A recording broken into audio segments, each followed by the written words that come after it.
Hello, car enthusiasts! Welcome to our channel. We've prepared a very interesting video for you about the top 7 of the ugliest 1960s cars that no one wants to bring back. This video is sure to surprise you, so get comfortable and watch it until the end.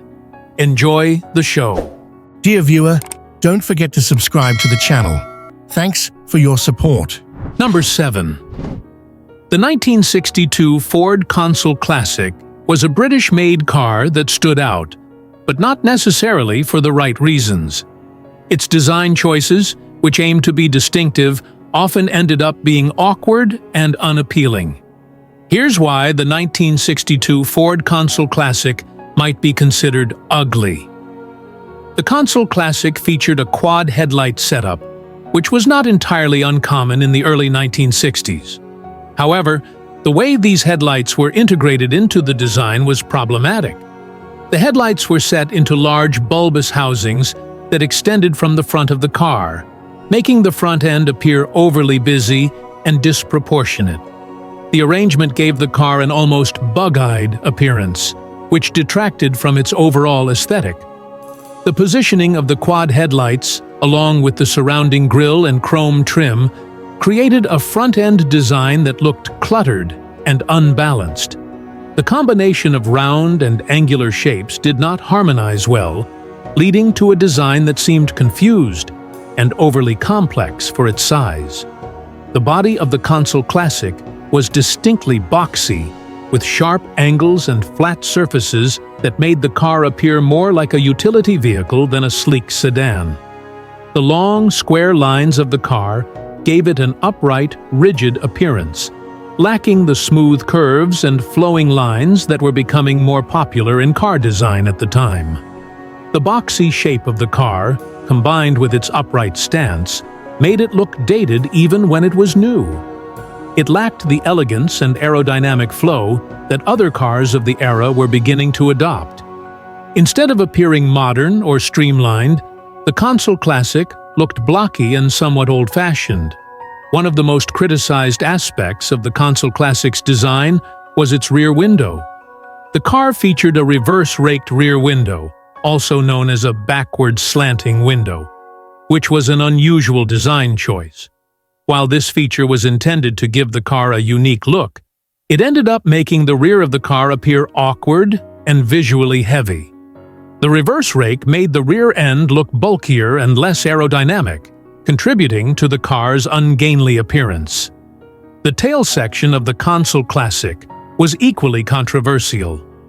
The combination of the reverse-raked rear window with large, rounded tail fins created a rear end that looked out of sync with the rest of the car. The fins were not particularly large, but their rounded shape clashed with the boxy body, creating a disjointed look that further detracted from the car's aesthetic appeal. The overall design of the Consul Classic suffered from a lack of cohesion. Different elements of the car's design, such as the quad headlights, reverse-raked rear window, and rounded tail fins, seemed to come from different design philosophies. When combined, these elements created a car that lacked a clear, consistent identity. This inconsistency made the car look like a patchwork of different ideas rather than a harmonized design. The Consul Classic also featured a significant amount of chrome trim, which was typical for the era, but in this case, it was used in a way that emphasized the car's awkward proportions rather than enhancing its appearance. The chrome around the windows, grille, and bumpers added to the visual clutter and made the car appear even more disjointed. In comparison to other cars from the early 1960s, such as the Ford Cortina or the Vauxhall Victor, the Consul Classic looked outdated and overly complex. While other manufacturers were moving toward more streamlined and cohesive designs, the Consul Classic seemed stuck in an earlier, more experimental phase of car design.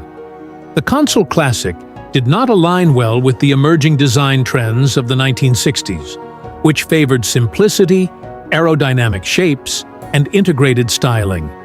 Instead, it appeared as a mishmash of earlier design elements that did not work well together. The 1962 Ford Consul Classic is often considered ugly due to its awkward and disproportionate design choices. The unusual quad headlight setup, boxy shape, and strange rear styling all contributed to a car that looked confused and unbalanced. Instead of achieving a distinctive and modern look, the Consul Classic ended up appearing outdated and overly complicated. Its design failed to capture the sleek, cohesive aesthetics that were becoming popular at the time, making it less appealing compared to its contemporaries. Number 6. The 1962 Triumph Vitesse, a small British sports car, aimed to offer more power and style than its sibling, the Triumph Herald. However, its design received mixed reviews, with some considering it less attractive than other cars of the era. The Vitesse featured a tall, narrow grille that dominated the front end of the car. This grille extended vertically between the headlights and was much taller than those on many other cars of the time. The exaggerated height of the grille made the front of the car appear elongated and somewhat top-heavy, which disrupted the overall balance of the design. The Vitesse also had large, round headlights that flanked the tall grille. These headlights were significantly oversized relative to the car's small body, contributing to a bug-eyed appearance. The combination of the tall grille and large headlights created an awkward, unbalanced look that made the front of the car seem disproportionate. Unlike many sports cars of the early 1960s that featured smooth, flowing lines, the Vitesse had a more angular and boxy design. The sharp edges and flat surfaces gave the car a more utilitarian appearance, which contrasted with the sleek aerodynamic shapes that were becoming popular at the time. The overall design lacked the elegance and fluidity that many buyers expected in a sports car. The Vitesse's bodywork was marked by straight, angular lines, particularly around the windows and roofline. This harsh angularity made the car look more rigid and less graceful than its contemporaries. The straight lines clashed with the few curved elements of the car, such as the rounded wheel arches, creating a disjointed overall appearance. The Vitesse had a relatively short wheelbase and a narrow track, which, combined with its tall grille and large headlights, resulted in awkward proportions. The car appeared taller and narrower than it actually was, making it look less stable and less sporty than other cars in its class. This vertical emphasis, combined with the compact size, made the Vitesse look slightly off-balance. The large front end, dominated by the grille and headlights, contrasted sharply with the relatively small and understated rear. This imbalance made the car look front-heavy, as though the design was focused too much on the front while neglecting the rear. The result was a car that seemed to lean forward, adding to its ungainly appearance. The Vitesse combined various styling cues that didn't always work well together. For instance, the sharp, boxy lines of the body clashed with the rounded, oversized headlights and the tall, narrow grille. These elements came together in a way that made the car look less cohesive and more like a patchwork of different design ideas. While many cars of the era were moving towards more streamlined, integrated designs, the Vitesse retained a more segmented appearance, with separate, distinct elements rather than a flowing, unified form. This lack of streamlining contributed to the car's awkward and outdated look. When compared to other sports cars from the early 1960s, such as the MG MGB or the Austin Healey Sprite, the Triumph Vitesse looked less refined and less attractive. These rivals offered more cohesive designs with better proportions and smoother lines, making the Vitesse seem clunky and less desirable by comparison. The Vitesse's design, with its tall grille and large headlights, made it look more like a small sedan than a true sports car. This less sporty appearance was at odds with the car's performance capabilities and its intended market, further diminishing its appeal. Number 5. The 1961 Citroen Ami 6 is a car that is often remembered more for its unconventional and polarizing design than for its performance or practicality. The Ami 6 was intended to be a small, affordable family car, but its unique styling made it stand out in ways that weren't always positive. One of the most distinctive and controversial features of the Ami 6 was its reverse-raked rear window. Unlike most cars, where the rear window slopes down towards the trunk, the Ami 6's rear window sloped upward towards the roof. This design choice was intended to improve visibility and increase the size of the trunk opening, but it gave the car a bizarre, almost backward appearance. The reverse rake made the rear of the car look as if it were tilted forward, which clashed with the overall proportions and gave the car an unsettling, top-heavy look. The unusual angle of the rear window disrupted the visual flow of the car's design, making it look unbalanced. The abrupt transition from the sloping rear window to the flat trunk and boxy body created a jarring contrast that further detracted from the car's aesthetic appeal. The Ami 6 had a very angular, boxy shape that was at odds with the more streamlined designs that were becoming popular in the early 1960s. The car's sides were flat and upright, with almost no curvature or sculpting, giving it a very utilitarian, almost toy-like appearance. The boxy shape, combined with the reverse-raked rear window, made the car look awkward from almost every angle. The car featured a relatively high beltline with small, narrow windows, which made the body look overly tall and the windows disproportionately small. This combination contributed to a somewhat claustrophobic appearance and made the car look more top-heavy than it actually was. The narrow windows also disrupted the car's overall proportions, making the sides of the car look too large and the roof too small. The front end of the Ami 6 was equally unusual and did not seem to match the rest of the car's design. The car featured large rectangular headlights set into a grille that was almost as wide as the car itself. The grille and headlights were set high on the front of the car, which, combined with the flat, boxy hood, made the front end look disproportionately large and out of sync with the more compact rear. The hood of the Ami 6 had a pronounced dip in the center, which was supposed to improve visibility for the driver. However, this feature also gave the front end a slightly droopy, sagging appearance that contributed to the overall awkwardness of the design. The hood's shape clashed with the flat sides and angular lines of the rest of the car, adding to the mismatched look. The 1961 Citroen Ami 6 is often considered ugly due to its unconventional and awkward design. The reverse-raked rear window, boxy shape, and mismatched front end all contributed to a car that looked unbalanced and out of sync with the design trends of the time. The Ami 6's unusual proportions and unconventional styling choices made it polarizing, with many finding it unattractive and less appealing than its contemporaries. While it was innovative in some ways, its design failed to resonate with a broader audience, making it one of the less visually appealing cars of its era. Number 4. The 1966 Citroen DS Decapit, a convertible version of the legendary Citroen DS, is a car that divides opinions. While the original DS sedan is celebrated for its innovative design and engineering, the decapotable, convertible version is sometimes criticized for not translating the sedan's sleek, futuristic aesthetics into an equally elegant, open-top car. The DS Decapit had a longer wheelbase compared to the standard DS sedan, which was necessary to maintain structural integrity after the roof was removed. However, this extended length made the car look overly stretched, especially when the top was down.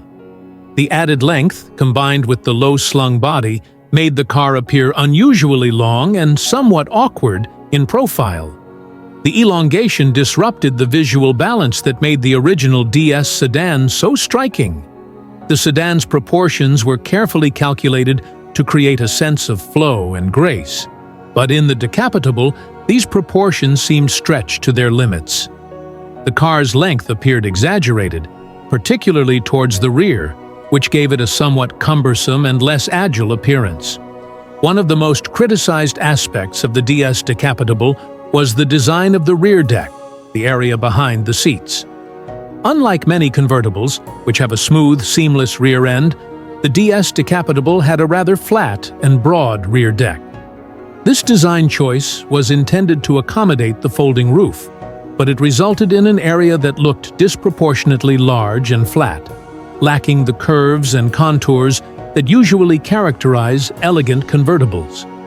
The rear deck's flatness clashed with the flowing lines of the car's front end, creating a sense of disconnection between the front and rear halves of the vehicle.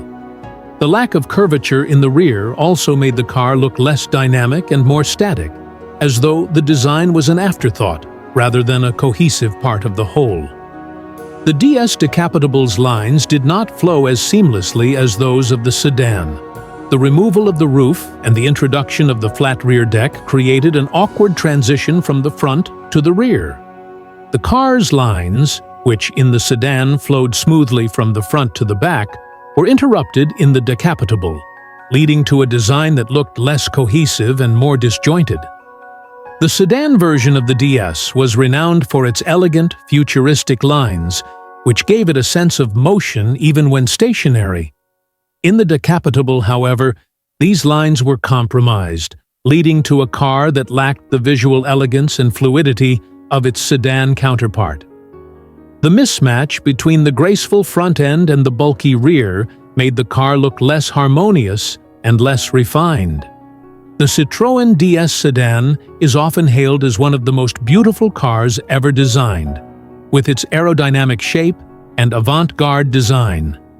The Decapitable, however, did not capture the same level of admiration.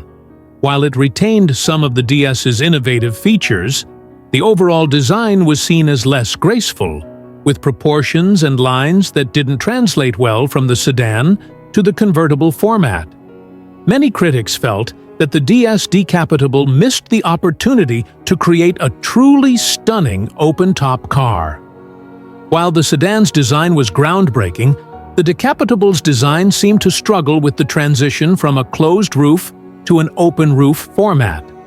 The result was a car that, while still striking in some respects, lacked the visual coherence and elegance of the sedan.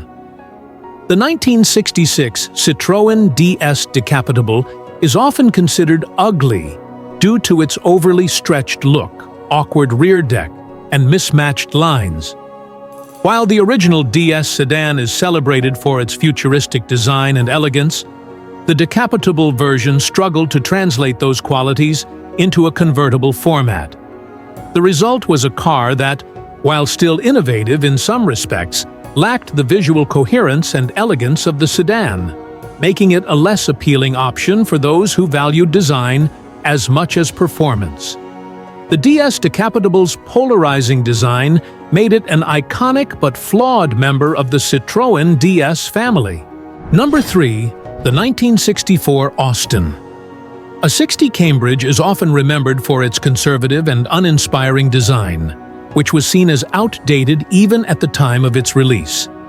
The A60 Cambridge featured a very traditional, boxy design that lacked the sleek, aerodynamic lines that were becoming popular in the 1960s. The car's squared-off shape made it look more like a product of the 1950s than a car designed for the 1960s. This lack of forward-thinking design made the A60 appear old-fashioned and out of step with the more modern, curvaceous designs being adopted by other manufacturers. The car had a stiff and upright profile, with very little in the way of sculpting or detailing to add visual interest. The flat sides, high roof line, and square angles gave the car a utilitarian appearance, more akin to a basic family sedan than anything stylish or exciting. The overall boxy form lacked the elegance or flair that characterized more innovative car designs of the era. The A60 Cambridge carried over many styling elements from earlier models, which contributed to its dated look. Features like the large, round headlights set into simple rectangular surrounds and the straight, horizontal grille lacked the boldness and creativity seen in the designs of other cars during the 1960s. The conservative approach to styling meant that the car didn't stand out, and instead blended into the background of more stylish competitors. The A60 Cambridge was a mild update of the earlier A55 model, and the design changes were minimal. The result was a car that looked very similar to its predecessor, with few innovations to keep it fresh or competitive. This reluctance to modernize the design further reinforced the perception that the A60 was a car stuck in the past. The A60 Cambridge had very few distinctive design features that could make it memorable or attractive. The car's plain, unadorned surfaces, simple chrome trim, and standard two-tone paint options failed to make a strong visual statement.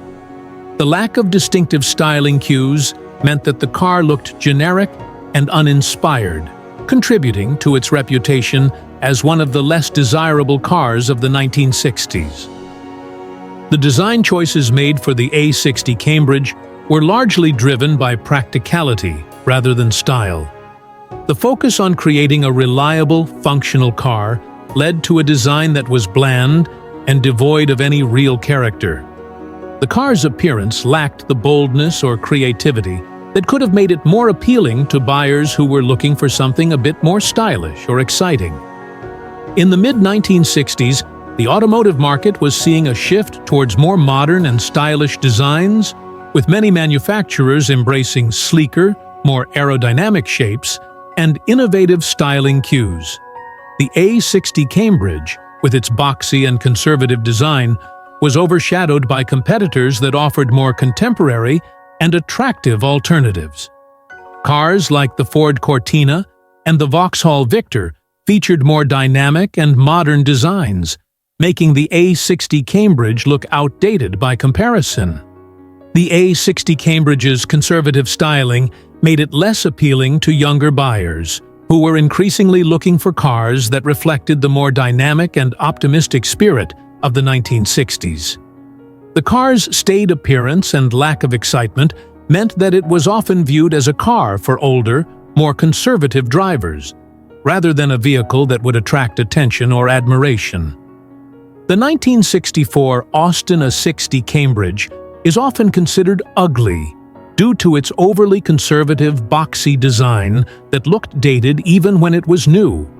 Its traditional and stiff profile, combined with a lack of distinctive styling features, made it bland and uninspired. The car's old-fashioned appearance and lack of modern design elements caused it to be overshadowed by more stylish and contemporary competitors, leading to its perception as one of the least desirable cars of the 1960s. The 1969 Pontiac Grand Prix, a personal luxury car, introduced a new design that was a departure from the more refined looks of earlier models. The 1969 Grand Prix featured an oversized front grille that dominated the car's appearance. This large grille, flanked by quad headlights, was intended to give the car a bold and aggressive look, but it ended up making the front end appear disproportionately large compared to the rest of the vehicle. The massive front end contributed to a heavy and somewhat boxy appearance. The sharp lines and large grille created a front-heavy design that lacked the balance and sophistication of earlier models. The front end seemed to overwhelm the rest of the car, detracting from its overall aesthetic appeal. The 1969 Grand Prix was known for its exceptionally long hood, which was designed to emphasize the car's power and luxury. However, this design choice led to awkward proportions, as the hood appeared to stretch endlessly, making the car look unbalanced. The elongated hood was a stark contrast to the more compact and graceful designs seen in earlier models. The combination of the long hood and the large front end resulted in unwieldy proportions. The car's cabin and rear section were comparatively small, which further exaggerated the length of the hood and made the design feel unbalanced. This disproportionate design made the Grand Prix look clunky and less streamlined than its competitors. The design of the 1969 Grand Prix was heavy-handed, with an emphasis on bold and aggressive styling rather than elegance and refinement. The sharp lines, large grille, and long hood gave the car a somewhat brutish appearance, which lacked the grace and subtlety that had characterized earlier models of the Grand Prix. The car's design was intended to make a statement, but it did so in a way that many found overwhelming. The sheer size and aggressive styling of the front end made the car appear almost overbearing, detracting from its appeal as a luxury vehicle. The design lacked the finesse and elegance that buyers had come to expect from a personal luxury car. Earlier models of the Pontiac Grand Prix were known for their elegant and refined designs, which balanced power with sophistication. The 1969 model, however, departed from this tradition, opting for a more aggressive and less graceful design. The heavy-handed approach to styling made the car look less refined and more utilitarian, which was a departure from the luxurious image the Grand Prix was supposed to convey. The design of the 1969 Grand Prix was seen by some as a missed opportunity to create a truly stylish and elegant vehicle. While the car was powerful and well-engineered, its design failed to capture the same level of visual appeal as earlier models. The overly large front end, long hood, and heavy styling made the car look clunky rather than graceful, which hurt its appeal in the luxury market. The 1969 Pontiac Grand Prix is often considered ugly due to its overly large front end, awkwardly long hood, and heavy-handed design. These elements combined to create a car that lacked the grace and elegance of earlier models, resulting in a clunky and unbalanced appearance. The design was a departure from the refined aesthetics that had previously defined the Grand Prix, making it less appealing to those who valued both performance and style in a luxury car. Number 1. The 1964 Amphicar Model 770, a unique carboat hybrid, is often considered ugly due to its unconventional and awkward design. The Amphicar's fenders were unusually large and rounded, giving the car a bulbous appearance. These fenders were necessary to house the wheels and facilitate the vehicle's dual-purpose function as both a car and a boat. But they contributed to an awkward, inflated look that was out of place on both land and water. The large, rounded fenders disrupted the car's overall proportions. They appeared oversized in relation to the rest of the vehicle, making the Amphicar look clumsy and unbalanced, as if it was trying to be both a car and a boat, but succeeded at neither aesthetically. The Amphicar's body was tall and boxy, which was partly due to the need for buoyancy in water. This tall, slab-sided design made the car look top-heavy and awkward, especially when compared to the sleeker, more streamlined designs of other cars from the 1960s. The boxy shape of the Amphicar did little to aid its aerodynamics, which was more important on land. The tall, upright design made the car look ungainly and outdated, as it lacked the smooth, flowing lines that were becoming popular in automotive design during the era. To function as both a car and a boat, the Amphicar had to have an unusual stance with higher ground clearance than typical cars of the time. This resulted in a stance that looked out of place on land, where it appeared overly elevated and awkward, as though it was constantly ready to wade into water. When in the water, the Amphicar's boxy shape and high stance gave it a squat, almost comical appearance. It didn't have the sleek, low profile of a proper boat, making it look less like a vehicle designed for water and more like a car that happened to float.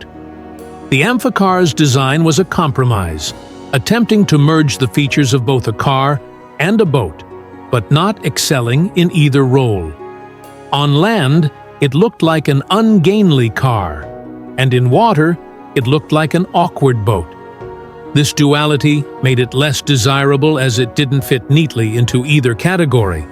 and its design reflected that indecision. While the Amphicar was innovative in concept, its design leaned more towards novelty than functional appeal. The unusual shape and awkward proportions made it stand out, but not necessarily in a good way. It lacked the elegance or ruggedness that could have made it more appealing to buyers interested in either a car or a boat. The Amphicar's design lacked cohesion, with various elements that didn't seem to belong together. The combination of a tall, boxy cabin with rounded fenders and an elevated stance created a visual disconnection that made the vehicle look like it was pieced together from mismatched parts. The design did not seamlessly transition between its roles as a car and a boat. On land, it looked like a boat trying to be a car, and on water, it looked like a car trying to be a boat. This awkwardness in design contributed to its overall unattractiveness. The 1964 Amphicar Model 770 is often considered ugly due to its bulbous fenders, tall, boxy shape, and awkward stance. The car-boat hybrid design resulted in an ungainly appearance that didn't fit well in either category, making it less desirable both on land and in water. The visual disconnection between the vehicle's various elements further contributed to its unattractive and awkward design.